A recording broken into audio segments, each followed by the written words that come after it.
नमस्कार स्टूडेंट्स, देखिएगा अपनी एक्सरसाइज चल रही है 13.1 और 13.1 के हम प्रश्न संख्या पे आ चुके हैं चौथे पे। और बेटा आपका चौथा प्रश्न है कि किसी डिब्बे में भरा हुआ पेंट 9.375 मीटर स्क्वायर के क्षेत्रफल पर पेंट करने के लिए पर्याप्त है। अब सुनिएगा, एक रंग का एक डिब्बा भरा हुआ है और उस डिब्बे के अंदर इतना रंग है कि वह 9.375 मीटर स्क्वायर क्षेत्रफल पे वह पूरा हो सकता है। उसके बाद देखिएगा, इस डिब्बे के पेंट से 22.5 सेंटीमीटर, 10 सेंटीमीटर और 7.5 सेंटीमीटर विमाओं वाली कितनी ईंटें पेंट की जा सकती है। अब देखो, आपको दिया गया है ईंट की विमाएं, ईंट की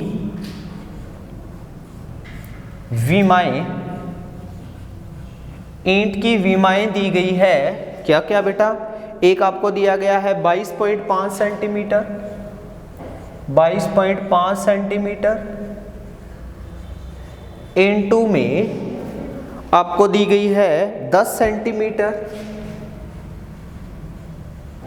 इनटू में 7.5 सेंटीमीटर। हिंदी में लिख देना चाहिए, इंग्लिश में लिख देना एक ही बात है। यहाँ आ गया सेंटीमीटर। अब देखिए, आपकी ईंट की विमाएं दी गई है 22.5 सेंटीमीटर, 10 सेंटीमीटर और 7.5 सेंटीमीटर। अब यहाँ आप देखिएगा बेटा, ईंट की आकृति किसकी होती है? ईंट की आकृति है वो आपकी एक घनाभ के आकार की होती है। किसकी आकृति होती है? घनाभ की। जैसे मैं बना ही देता हूँ। अब यहाँ मैं बात करता हूँ, आपको क्या दिया गया है? ईंट दी गई है, ये वाली ईंट दी गई है। और यहाँ अगर मैं बात करूं, ये आपको एक ईंट दी गई है और ईंट की आकृति क्या होती है? एक घनाभाकार आकृति होती है। अब यहाँ देखो, ईंट की विमाएं, ईंट की आकृति घनाभाकार होती है। इसकी जो ये लंबाई है ये दी गई है, मान लेता हूं मैं 22.5 सेंटीमीटर, और ये वाली आपको दी गई है 7.5 सेंटीमीटर, और ये वाली आपको दी गई है 10 सेंटीमीटर। अर्थात ईंट की लंबाई है वो आपको दी गई है 22.5 सेंटीमीटर, और चौड़ाई आपको दी गई है 10 सेंटीमीटर, और ऊंचाई आपको दी गई है 7.5 सेंटीमीटर। अब यहाँ सबसे पहले तो हम इस ईंट का पृष्ठीय क्षेत्रफल निकालेंगे। तो ईंट का संपूर्ण पृष्ठीय क्षेत्रफल, अब आप जानते हो कि ईंट है वो एक घनाभाकार आकृति की होती है, और घनाभ का संपूर्ण पृष्ठीय क्या होता है? क्षेत्रफल आपका होता है बेटा 2 into LB plus BH plus HL। क्या होता है? 2 into LB plus BH plus में HL। और यहाँ मैं बात करूँ कि 2 इंटू लेंथ देखिएगा कितनी है, L आपका है 22.5 इंटू में B आपका 10 है, प्लस 10 इंटू में 7.5 और प्लस में आपका H है 7.5 इंटू में 22.5। यहाँ तक क्लियर है कि नहीं? उसके बाद देखिएगा, अगर मैं इसको पूरा का सोल्व करता हूँ, इसको सोल्व कर लिया, इसको सोल्व कर लिया, इसको सोल्व कर लिया, इन तीनों को सोल्व करके मैं साइन इसको सोल्व कर ही देता हूँ। चलो, यहाँ आएगा आपका 2 इंटू 225.0, 10 साथे कितना हो गया? 70। दूसरे को सोल्व करता हूँ, 75.0 आता है, तीसरे का आता है 75.0। और अगर यहाँ तीसरे की मैं बात करता हूँ तो बेटा आपका आता है 168.75, आपका आता है 168.75। अब यहाँ देखिएगा, इन सबको मैं जोड़ता हूँ। अब इन तीनों को मैंने क्या कर लिया बेटा? जोड़ लिया। अगर इन तीनों को जोड़ने पर मुझे प्राप्त होता है यहाँ 468.75। कितना? 468.75।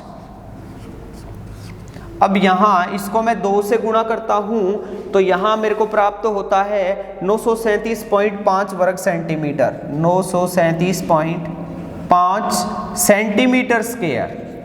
अब देखिएगा, यहाँ मैं बात करूं एक ईंट का क्षेत्रफल निकालना है और इकाई सेंटीमीटर में दी गई है और आपकी कितनी आ गई 937.5 सेंटीमीटर स्क्वायर। अब प्रश्न देखिएगा, अब प्रश्न में क्या दिया गया है कि पेंट है वो 9.375 वर्ग मीटर क्षेत्रफल पर पेंट करने के लिए पर्याप्त है। मतलब कि 9.3, अब यहाँ देखिए पेंट है वो 9.375 मीटर स्क्वायर, 375 मीटर स्क्वायर पर अब पर्याप्त है। इसका मतलब ये तो मीटर स्क्वायर में है और ये ईंट किस में दी गई है भाई, सेंटीमीटर स्क्वायर में। तो दोनों की इकाई तो सेम करेंगे ना, तो इकाई सेम करेंगे तो आप जानते हो कि 1 सेंटीमीटर बराबर कितना मीटर, 1 मीटर बराबर कितना होता है 100 सेंटीमीटर। तो सीधी सी बात है 1 मीटर स्क्वायर बराबर कितना होगा 100 इंटू 100। तो यहाँ आपका आ गया मीटर स्क्वायर, मतलब कि आपका 9.375 इंटू में 100 इंटू में 100। अब लास्ट में देखिएगा, आपको यहाँ आप लिख भी सकते हो कि प्रश्न में दिया गया है कि पेंट 9.375 वर्ग मीटर क्षेत्रफल पर पेंट करने के लिए क्या है, पर्याप्त है। अब देखिएगा, आप जानते हो कि ईंटों की संख्या निकालनी है। अब इनको मैं मल्टीप्लाई करूंगा तो देखो 1 2 3 1 2 3, तो अपना आ गया 93750 सेंटीमीटर स्क्वायर। अब यहाँ ईंटों की मैं संख्या निकाल रहा हूं, ईंटों की संख्या बराबर आपका टोटल क्षेत्रफल कितना घेरता है ये, और एक ईंट का कितना है बेटा आपका 937, पॉइंट हटा दिया ऊपर और 0 चला गया, तो देखिए ये आ गया 100।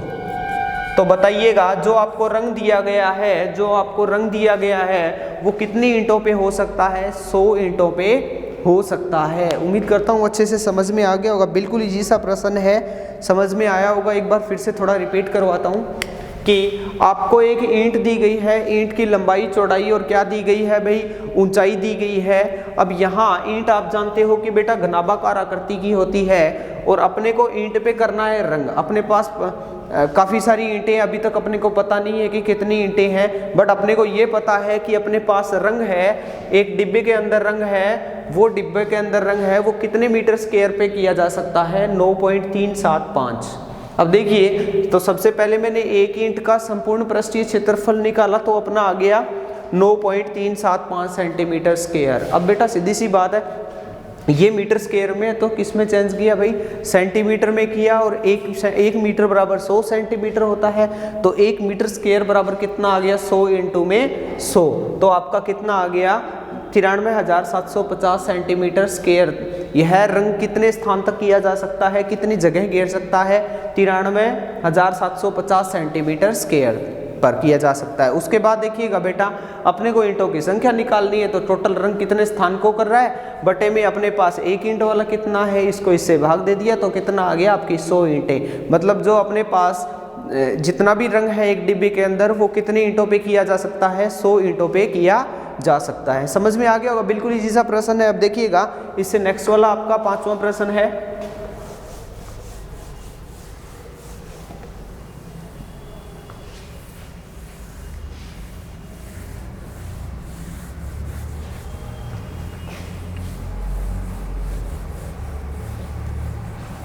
आपका 5वां प्रश्न है, एक घनाभाकार डिब्बे का किनारा 10 सेंटीमीटर लंबाई का है। अब सुनो, एक घनाकार डिब्बे का, एक देखिए यहाँ तो देखिए, अब दोनों में कंपैरिजन करूँगा मैं प्रश्न के अनुसार। देखिए आपको एक डिब्बा दिया गया है घन के आकार का। अब सुनो, मैं दोनों आकृतियाँ बना ही देता हूँ।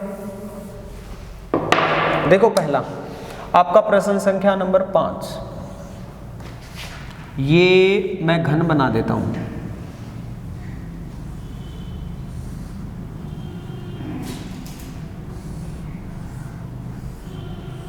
ये लीजिए आपका एक घन, एक आपको घन दिया गया है और दूसरा यहां एक घनाभ दिया गया है। सुनना ध्यान से,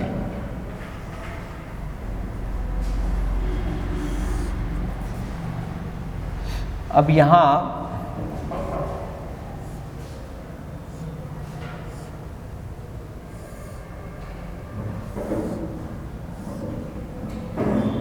एक आपको घन दिया गया है, दूसरा आपको क्या दिया गया है, घनाभ दिया गया है।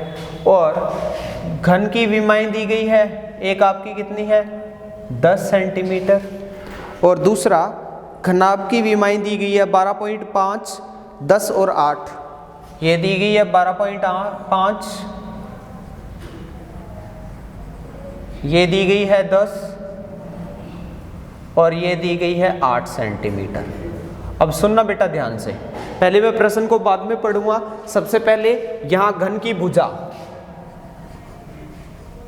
घन की भुजा आपको दी गई है 10 सेंटीमीटर। तो घन का पृष्ठीय क्षेत्रफल, पृष्ठीय और संपूर्ण में आप डिफरेंस समझते होंगे कि पृष्ठीय का मतलब ऊपर वाला और नीचे वाला छोड़ दिया जाए, ये चारों। तो घन के पृष्ठ कितने होते हैं, 6 होते हैं। एक ऊपर वाला छोड़ दें, एक नीचे वाला छोड़ दें, कितने पृष्ठ बच गए भाई, 4 बच गए। तो यहाँ आपका आएगा 4 इंटू भुजा की स्क्वायर, तो 4 इंटू 10 की स्क्वायर, 4 इंटू 100, 400 सेंटीमीटर स्क्वायर। और घन का संपूर्ण पृष्ठीय क्षेत्रफल की बात करूं मैं, तो 6 इंटू में भुजा की स्क्वायर, तो 6 इंटू में 100, कितना आ गया भाई 600 सेंटीमीटर स्क्वायर। कितना आ गया बेटा यहाँ 600 सेंटीमीटर स्क्वायर। यहाँ तक समझ में आ गया होगा। अब सुनो, घनाभ, घनाभ की लंबाई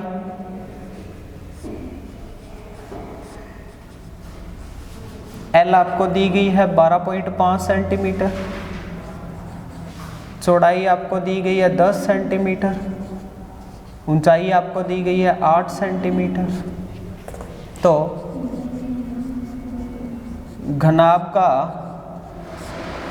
पृष्ठीय क्षेत्रफल, घनाभ का पृष्ठीय क्षेत्रफल का मतलब क्या होता है, कमरे की चारों दीवारों का क्षेत्रफल, क्योंकि ऊपर वाला छोड़ दिया जाए, नीचे वाला छोड़ दिया जाए, क्या बच गई भाई, चारों दीवारें बच गई।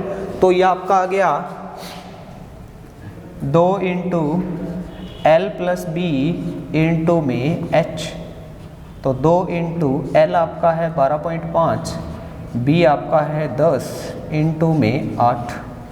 अब यहाँ देखिएगा आपका, देखिए ये आ गया। उसके बाद मैं थोड़ा सा आपको ये बता देता हूँ कि इसको अगर मल्टीप्लाई करता हूँ मैं, तो 2 इंटू 12.5 प्लस 22.5 इंटू में 8, 8 दूनी 16 इंटू में 22.5। और इसको अगर बेटा मैं मल्टीप्लाई करता हूँ तो मैं सीधा ही आपको बता ही देता हूँ कि इसका आता है 360.0 वर्ग सेंटीमीटर।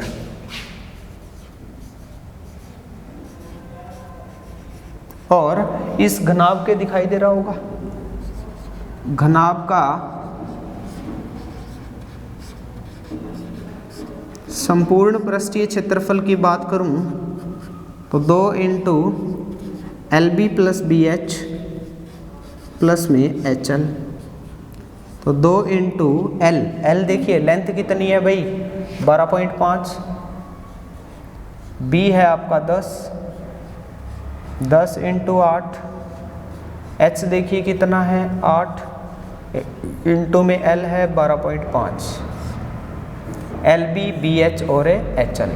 और यहाँ अगर मैं इसको पूरा सोल्व करता हूँ तो 2 इंटू में 305 दिखाई दे रहा है, 2 इंटू में 305 अर्थात आता है आपका 610 सेंटीमीटर स्क्वायर। अब सुनो, आपको मैं इनमें कंपैरिजन किया है मैंने दोनों में।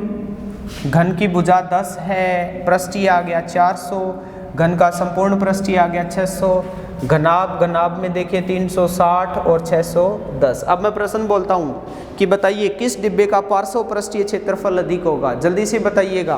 पार्श्व का मतलब यही होता है पृष्ठीय क्षेत्रफल। इसका तो 400 है और इसका देखो 360 है, तो बोलो किसका बड़ा होगा पार्श्व पृष्ठीय क्षेत्रफल।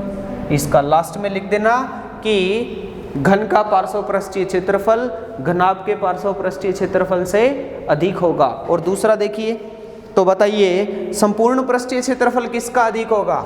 संपूर्ण देखो पार्श्व तो इसका है 400, इसका है 360, मतलब इसका ज़्यादा होगा, और संपूर्ण इसका है 600 और इसका है 610, तो इसका ज़्यादा होगा। तो आपके पहले प्रश्न में तो क्या है, पार्श्व पृष्ठीय क्षेत्रफल बताइए किसका अधिक है, तो आपका पार्श्व रहेगा घन का, और दूसरे में आता है कि बताइएगा कि संपूर्ण पृष्ठीय क्षेत्रफल किसका है, तो आपका रहेगा घनाभ का। उम्मीद करता हूँ आपको अच्छे से समझ में आया होगा। बेटा फिर भी नहीं आए तो आप नेक्स्ट कल आपको मेरे को बोल देना, मैं आपको दोबारा से करवा दूंगा, कमेंट बॉक्स में डाल देना। थैंक यू, और नेक्स्ट कल करेंगे।